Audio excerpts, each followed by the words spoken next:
เอากระจังไว้เอาแมวเอาหนึ่งจังไปเอาพี่ก็กระจายหรือเปล่าเอาแปะเจ้ากระจังหนึ่งเอาต่อชมัดเดี๋ยวกระจังบุได้ลำคาญที่สาวเจ้าที่ชมคอยมาหาเมื่อนี้นะยันว่าเจ้าบอสบายแล้วก็แบบลำคาญที่ชมคอยมาเยี่ยมยามมาดินนำนี่มันลำคาญที่เนาะดีใจด้วยซ้ำเนาะดีใจบ่ที่เห็นหน้าชมคอยนะดีใจดีใจซ้ำใด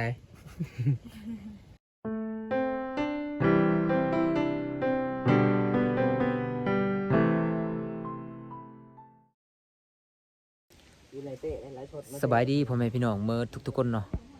มื้อนี้ก็อยู่กับบ่าวคนชนบทคือเก่าอะไรพี่น้องมื้อนี้ได้เดินทางมากับบ่าวไทยบ้านนอกแล้วก็บ่าวโกยเนาะเข้าหมู่บ้านแห่งหนึ่งเขตชนบทที่ว่าจักหลังคาเฮือนมี7 หลังคาเฮือน7 หลังคาเฮือนพี่น้องแต่ว่ามีผู้สาวงามคนหนึ่งพี่น้องเอ้ยประจำหมู่บ้านเนาะตอนนี้บ่าวโกยก็ได้ขึ้นเฮือนเพิ่นล่วงหน้าแล้วเนาะบ่าวโกยเราเป็นคนแบบว่าผ่านลุยตลอดพี่น้องทางไหนก็เพิ่นรู้จักเนาะวันนี้เพิ่นก็ได้พาบ่าวคอนเข้ามาหมู่บ้านแห่งนี้เนาะไปรับชมนำกันพี่น้องตอนนี้บ่าวไทยบ้านนอกก็นอนถ่าอยู่เป็นจังได๋เมื่อยบ่เมื่อยเกือบรถเสียหลักเกือบรถเสียหลักพี่น้องรถยกล้อรถพายกล้อนะเป็นจังได๋อยู่ซื่อๆกับพายกล้อแม่นรถบ่าวโกยพายกล้อเมื่อกี้นี้บ่าวคอนก็บ่ได้ถ่ายเนาะพี่น้องบ่ถ่ายบ่ทันเนาะเพราะว่าบ่าวคอนขับรถผู้เดียวเนาะพี่น้องแม่นพายกล้ออยู่ผู้อยู่นี่เนาะรถเขาจะยกล้อไล่กลับหลังเนาะบ่าวคอนก็ได้หลีกทางให้เพิ่นไหลลงพี่น้องสบายดีบ่าวโกยสบายดียังบ่ฮอดสบายเห็นแต่ข้างล่างทำสบายดีแล้วอ้าวทางใดนี่ทางใดก็ได้บันชวนเวียไอ้เปรยบ่บันชวนกมอร์เรื่องปลุกบ่พามาเราตานเราเกแบบเราแจ๊ะไปแล้วไปทางอยู่นี่ก็ได้กองมันแจ้งดีข้ามใกล้ๆเลยนึงเข้าให้บูแมนว่าให้เราให้เบียดก่อนผู้สาวซื้อจังไหนเอาไปทำผู้สาวมันดิคือบอกว่าเจ้ามาก่อนก็ทำเจ้าก็แล้วจะเป็นเจ้าภาพดิสาวเจ้าบ่ดีสุดไปทำผู้สาวไปซื้อจังได้บอกว่าบางทีกับผู้สาวหลอกลวงผู้สาวบอกว่าต้องถามเจ้าก้อนใช่ไหมล่ะถาม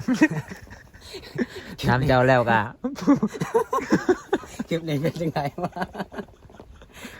ชุดว่าถามเจ้าก็บอกว่าซื้อผู้สาวมาสาวเจ้าแล้วก็ไปถามผู้สาวอีก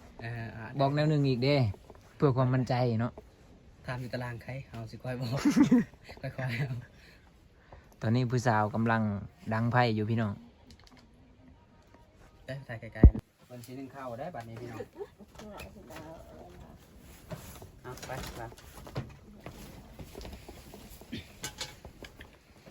ตอนนี้กับไพ่ของ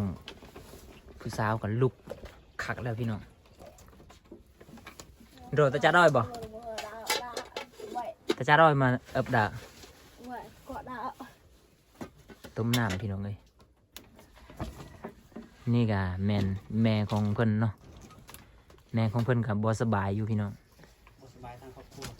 บสบายหมดครอบครัวเลยเนาะจักมือแล้วบสบายแม่ตรังไปเรียบไปเลยตรังไปเรียบบ่ที่มากระโมดดังอันดังเยอะดังเด้บีแบนดังมาเวียนตรังเพิ่นบสบายประมาณ2-3 มือแล้วพี่น้องในลายเอฟลาวเต้นเนี่ยให้เหตุพอดนะไอ้เลยได้ยี่ปลาละพอทุกพวงเต้บาร์ไงนะวีพวงเนี้ยพวงแล้วนายพวงแล้วพัดไอ้กองอยู่เอาละต้องให้ละเล่าไอ้เปลือกบัวเฮ้ Tại sao bên tại cha đâu ấy nung. Ngọt hàu tao kì. mà cái hào bơn chứ hào ngoài mà bơn chứ Tại sao bên pa có một. Lọc chay lạ gì. prual này mà đô nạ này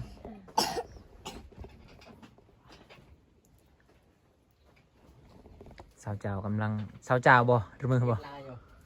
คิดว่าบ่โกยหลอก sao chàoดีเนาะพี่น้อง ตัวแล้ว กำลังดังไฟต้มน้ำพี่น้อง น้ำยาบ่ น้ำกินบ่น้ำดื่มบ่น้ำหางใหม่ เรียกด้วยบ่ Bầu. สลาดัวต้มน้ำใบไม้พี่น้องเป็นยาพื้นเมืองเนาะโอ้ดอยดองกี้เลยดอยฮะ Khâu lái điพี่น้อง Tê nó. แม่จะดอย อ้าวตะกู้ก็หมดยังผู้สาวนี่บ่นั่งเลยยืนตลอด คำแอวอยู่ ตาเท่าไหร่ตา ตะเลยโรเมตะไม่คิดไปเฮตมันอาจเหนื่อยเยอะโรเมตะ ขึ้นฟูก ตอนนี้สาวเจ้าก็ได้ต้มน้ำมาให้เบากุยเบาไทยบ้านนอกเนาะพี่น้อง ตกลงละไอ้เรื่องนี้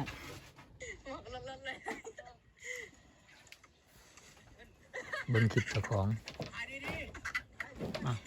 ถ่ายคลิปมา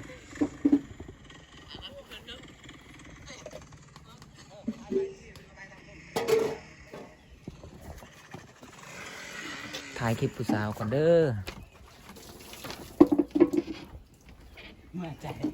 นเดิม นี่ครับโรพวกนี่พวงเข้าฮะนี่ตะเข้าฮะตะจ้าเลยมินนี่แมนมันแห้งเนาะพี่น้องเขาเจ้าจะเฮ็ดตำเป็นแป้งเนาะเอามากินเนาะ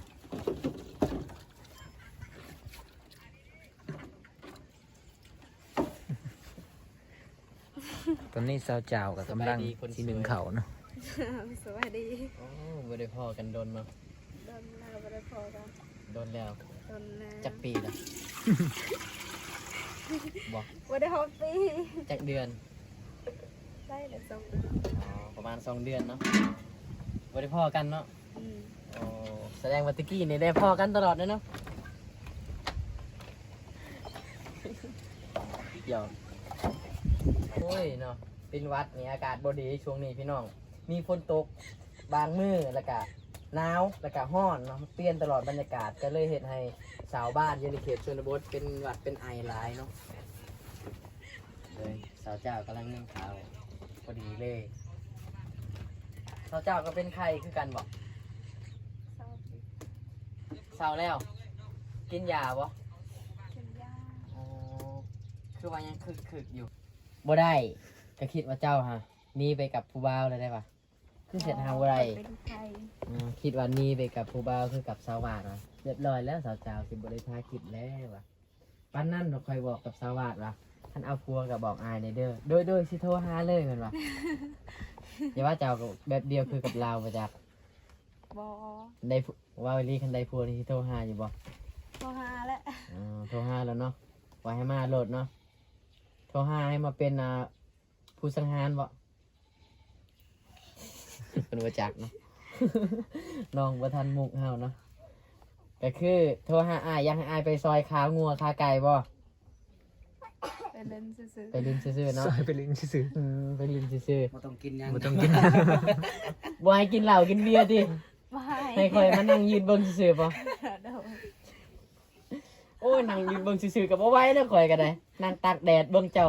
นั่งกินเบียร์กับผัวเจ้าเนาะ อยู่บ้านคอยบ่มีเบี้ย กูมีเบียร์ กินแต่เหล้า กินแต่เหล้า โดย อ๋อเจ้าก็ ถ้าเราจะ กินเหล้าคือสิเก่งแล้วเนาะเคยกินอยู่บ่เหล้าจ้าก็ได้ บ่เคย บ่เคย ถ้าเกิดผู้เบาจางให้มันยินเหล้ามาบ่ มาละจ้า อ๋อเคยมาเนาะเคยมีบอกแบบผู้ใหญ่แบบเขาบอกให้อ่ะสาวเจ้าไปยินเหล้าให้แน่เดี๋ยวจะให้ติปเคยมีบ่ เขา เคยเนาะอ๋อ เท่าไรเขาให้ติปแต่ละเทื่อเคยไปยินให้เขาเจ้าประมาณจักพัน ว่าไม่เงินกันไล่ ผู้บ่าวมีเงินหลายบ่ฮอดบ่แสนกีบนี่ฮอดเนาะอ๋อเดี๋ยวคอยสิเก้ผู้บ่าวซะคอยให้จอก1 3 แสนจะไปยินให้บ่ ไม่เห็น นี่กินอยู่เฮือนเสาเดือนนี่ไปบ่ ไปยินอยู่เฮือนลาวโลด คันยินอยู่เฮือนคอยละงัวตัวหนึงพุ่นละเงิน10 ล้านพุ่นละ เนาะเจ้าเนาะ ยันเมียเนาะ ยันเมียเจ้าก็ฮู้อีกว่ายันเมียเอ้ย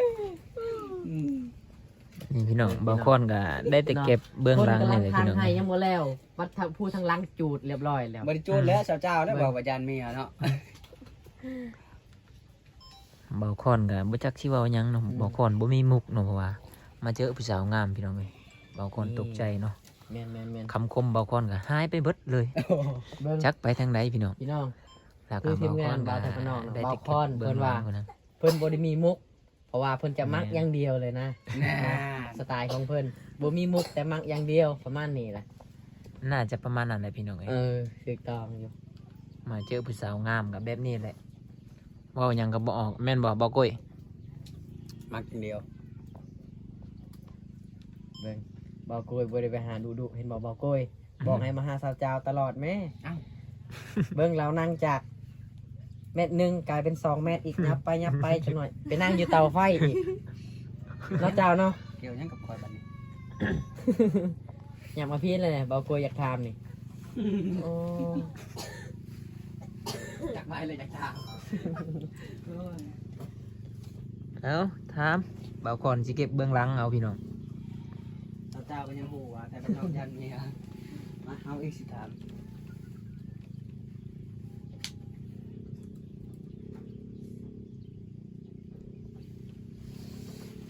ถามได้ไหม ไปทำกันได้อยู่เจ้านี่ เด็กตัวดิ ยังบ่ทันได้ถามใช่ไหม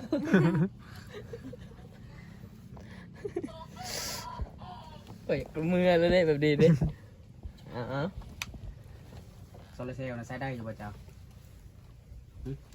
โซลาร์เซลล์น่ะใช้ได้อยู่บ่ ก็ได้ บ่ได้แล้ว มืดบ่ซุมื้อนี้บ่ได้ไต่ดอกเลยดอกไฟเลย กลางคืนก็มื ตา ด ย เลย บุพาย ตายมาไผ่ตายมาไผ่มันจ้ะ เบิ่งพี่น้อง โอ้ บ่าวโกย ซักโทรศัพท์มาได้อยู่บ่ แล้วก็ยับเข้าไป แม่นตอนนี้ บ่ได้ บ่าวโกยก็ได้แซงหน้าของบ่าวไทยบ้านนอกขึ้นไปแล้วเด้พี่น้อง มา พี่ เด้ น้ อ องเขานั่งมองเก่า คนดีทุกคนเนาะเพิ่นว่าโซลาร์เซลล์เพิ่นแม่นใช้บ่ได้แล้ว ฮะ ซับก็บ่ได้แล้ว ส่วนบ่าวคนนี่ ตายแล้ว บ่าวคนนี่แล้วเลยบ่มีสิทธิ์เลยพี่น้อง เพิ่นนึ่งข้าว แบบนี้บ่น่าไปนำกันเนาะตายเบิ่งนะ ทราบอยู่บ้านตะเฮือเลยเนาะ ให้หมู่ทายได้จังไดแบบนี้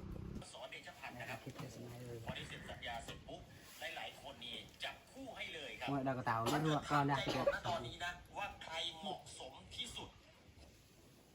ของเจ้าเสือใหญ่สอเดชพันธ์ พ่อไอ้โปร ผมมองว่าคนนี้เลยฮะ โอ้โห ยอม วัน ดี นี้ กั ได้ บโย ยัง ฮันเอส ตอนนี้สาวเจ้าก็กำลัง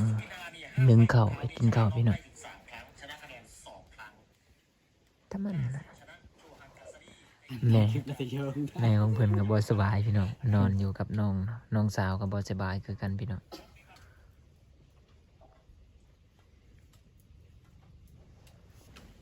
มาพี่น้องตอนนี้เฮาสิมาถามสาวเจ้าเนาะว่าอายุเพิ่นจักปีแล้วพี่น้องจักปีละ 8 ปี 18แล้วซื้อของเพิ่นก็เบาโกยได้แนะนำเรียบร้อยแล้วเนาะ แม่น ซื้อเจ้าอีหลีเนาะ ข้าวเจ้าได้ประมาณคนเดียว ข้าวเจ้าบ่ แม่น ข้าวเหนียวเป็นทางนี้เนาะ แม่น ทางนี้เป็นข้าวเจ้าพี่น้องตอนนี้แม่ของเพิ่นกับน้องเพิ่นก็ได้นอนเนาะบ่สบายเนาะกำลังนึ่งข้าวอยู่พี่น้อง เดินในยวนหัวกัดได้กว่านะ อย่าแกงแจกนะ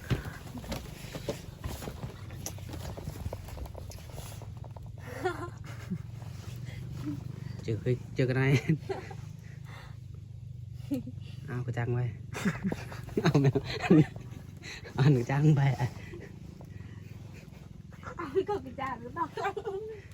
เอาไปเจอกระจังหนึ่งเอาต่อชมัดเดี๋ยวกระจังเอานะ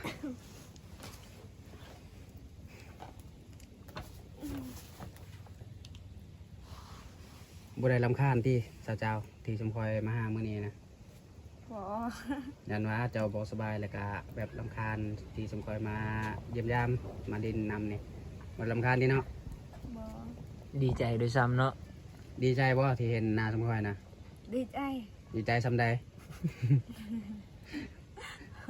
ตอบบ่เป็นแล้วโอ้ยตอนที่ขับรถเข้ามาหมู่บ้านเพิ่นนี่เกือบล่วงพี่น้องเอ้ยดีที่รอดมาได้เนาะ แต่ตอนนี้เพิ่นนึ่งข้าวกะใกล้สิสุกแล้วนึ่งข้าวนี่สินึกแบบนึ่งข้าวแรงเลยว่านึ่งข้าวแรงเลยหรือว่าสินึ่งข้าวตอนรับซุมคอยมาบ่ นึ่งข้าวแรงเลย นึ่งข้าวแรงเลยเนาะโอ้พอดีนึ่งข้าวแรงทาน้องสาวเพิ่นมาจากเอาหน่อไม้ไปหาหน่อไม้เนาะทางอีแม่เพิ่นบอกเนาะทุกคนว่าน้องสาวน้องเหี่ยวเนาะน้องเหี่ยวนี่โอ้ตาใหญ่มานี่งามคือสาวเจ้าคือกันสาวเจ้าก็ยังงามอยู่เดี๋ยวนี้น่ะ18 ปีแล้วบ่เจ้านะ โอ้ตอนเอามาปีกายนี่เป็น17อันนี้18แล้วเนาะใหญ่เป็น20แล้วบัดนี้พี่น้องเลยเนาะใหญ่เป็น20เต็มโตแล้วบัดนี้ เป็นได้หมู่เจ้าเอาพัวแล้วเจ้าก็สิเอาพัวคือกันบ่ บ่เอา บ่เอาบ่สาบาทเอาก่อนแล้ว เจ้ายังบ่เอาอีก บ่เอายาน ย่าน ยันผู้ ย่านหยังย่านหยังคือบ่เอาย่านทึกทิ่มบ่ย่านคนบ่จริงใจบ่โอ้ เอาบ่กุ้ยนี่เด้คนจริงใจนี่ เจ้าสิบ่คิดสิเอาพัวบ่บัดนี้ บ่เคย บ่คิดแล้ว โดย โอ้ยพี่น้องเลยเนาะบาทนี้คนงามบัดบ่อยากเอาพัวอีกพี่น้อง บ่ อยากอยู่เป็นโสด บ่ฮู้ 100 ปีเลย 100 ปีเลย โดย โอ้ยพี่น้องเอ้ยบาทนี้สิเฮ็ดจังได FC เอ้ย FC ที่มักสาวเจ้าบัดนี้องค์ฮักเป็นแถวเนาะแต่นี่หอดสวรรค์พุ่นแหละองค์ฮัก เพิ่นบาดเฮามาหอบนี่น่ะได้คำตอบจากเพิ่นว่าบ่อยากได้พัวเลยพี่น้องย่านเพิ่นว่าย่านถึกทิมถ้าจริงใจน่ะก็เอาบ่หรือว่าบ่อยากเอาเลย บ่เอา บ่เอาเลย จริงใจก็บ่เอา โอ้ยบอกกวยกับองค์ฮักคือกันบัดนี้เจ็บใจคือกันพี่น้อง เพิ่นเราบ่อยากเอาพัวเลยบัดนี้อยากอยู่เป็นโสดจัก100 ปีเนาะสิฮอด100 ปี ฮอดแล้ว ฮอดแล้วเพิ่นว่าเพิ่นมั่นใจได้พี่น้องเอ้ยเนาะมั่นใจได้เพิ่นนี่ได้บ่อยากรบกวนทางสาวจาวหลายเนาะเพราะว่าพี่แม่เพิ่นและก็น้องสาวเพิ่นก็บ่สบายเนาะเอาสิได้กลับปะเพิ่นแล้วบัดนี้เนาะถ้าสิอยู่ดนก็ยันรบกวนเพราะว่าทางครอบครัวเพิ่นมีแต่คนบ่สบายนะจ๊ะเนาะขอให้เศร้าไวๆดีไวๆเด้อบ่เป็นไข้นะทางพี่แม่เจ้าแล้วก็เจ้าพร้อมเด้อสิได้มาถ่ายคลิปนํเนาะถ้าเศร้าเป็นไข้เทื่อหน้าน่ะสิให้เจ้าพาไปสอนปูสอนปลาเด้อได้บ่ ได้เนาะไปหาประกูดอีกเนาะ โดย โอเคพี่น้องเนาะเดี๋ยวสิได้ลาสาวเจ้าไปก่อนเนาะเพิ่นกำลังนึ่งข้าวสิตอนรับเฮาแน่สิให้เฮากินก่อนเนาะกินข้าวก่อนเพิ่นว่าเนาะแต่ว่าบ่เป็นหยังเนาะพี่น้องบ่อยากรบกวนเนาะเพราะว่าหลักไหลนี่แม่เพิ่นสินอนเนาะเพิ่นบ่สบายกันเลยเฮาสิได้เดินทางกลับแล้ว เดี๋ยวโอกาสหน้ามาเยี่ยมยามใหม่เด้อ โดย บ๊ายบายเมื่อปะกันได้บ่มีของฝากของต้อนหยังเด้อเด้อ โดยว่าเป็นหยัง บ๊ายบายบ๊ายบายแน่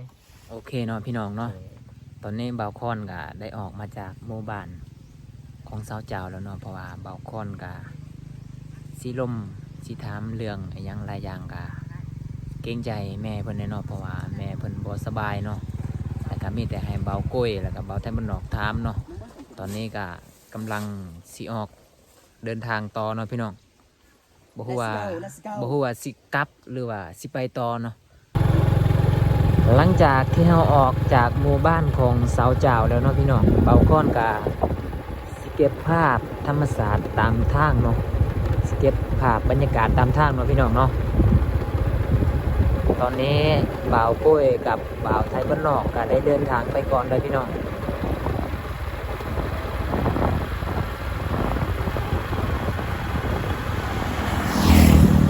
บรรยากาศยามแรงก็จะประมาณนี้พี่น้องเอ้ย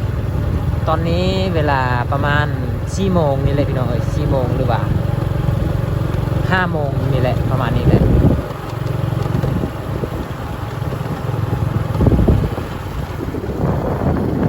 ทางพุ่นแมนจะเป็นเขตเวียดนามเนาะพี่น้อง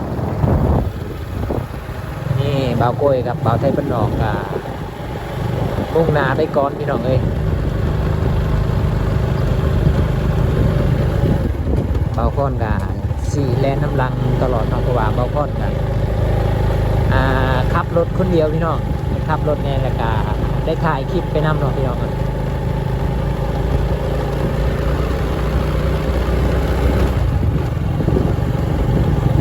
บรรยากาศยามแรงก็จะประมาณนี้เพราะว่าทางนี้แนนธรรมศาสตร์ป่าไม้ก็ยังปกติพี่น้องยังคือเก่าเนาะยังเขียวสดงดงามอยู่พี่น้องเอ้ย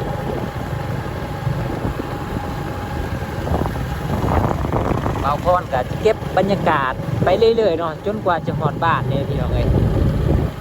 อีหยังอีกเบาโบ้ยนี่อีหยัง กินมีบ่อ้าวงานเข้าแล้วเบาไทยบ้านนอกหิวข้าวแล้วพี่น้อง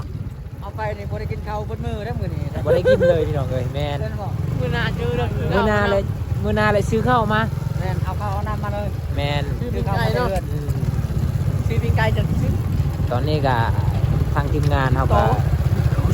เบาไทยบ้านนอกอดบ่ได้เลยพี่น้องกินดิบเลยเนี่ยเอานี่แหละพี่น้องเอ้ย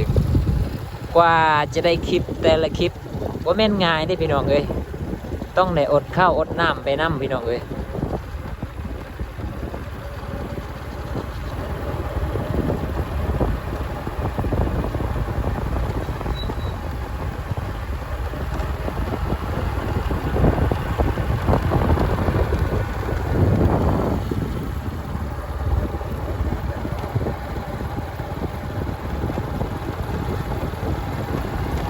โอเคเนาะพี่น้องสำหรับการเดินทางก็ขอจบเพียงเท่านี้เนาะมีเบาโก้ยแล้วก็เบาไทยบ้านนอกตอนนี้ก็ สิพากันเมื่อ สิพากันเมื่อแล้วก็ กลับแล้วไป เมื่อแล้วก็กลับน้ำพี่น้องเอ้ย ไป ตอนนี้ทั้ง คุ้ม สามคนก็รู้สึกหิวเขาวเนี่ยแหละพี่น้องเอ้ย แมนไปหมดมือบ่ด้ถือ ไปหมดมือตอนนี้ก็เวลาก็ประมาณ4 โมงนี่แหละ5 โมงนี่แหละ ชั่วโมงแล้ว บ่ได้กินข้าวเลยพี่น้องเอ้ย บ่ได้กินข้าวบนมือ เพื่อสิได้คลิปแต่ละคลิปบ่แม่นง่ายเด้อพี่น้องเด้อ มีตลกเฮฮานำ แม่น ถ้าเว้ายังบ่ถูกก็ต้องขอโทษขออภัยนำ แม่น ทุกคนเนาะ แม่น ก็เป็นยูทูบเบอร์มือใหม่เนาะก็ต้องมีผิดพลาดกันบ้าง แม่นพี่น้องเอ้ยเอาพี่น้องก็ขอจบเลยเนาะพี่น้องเนาะโอเค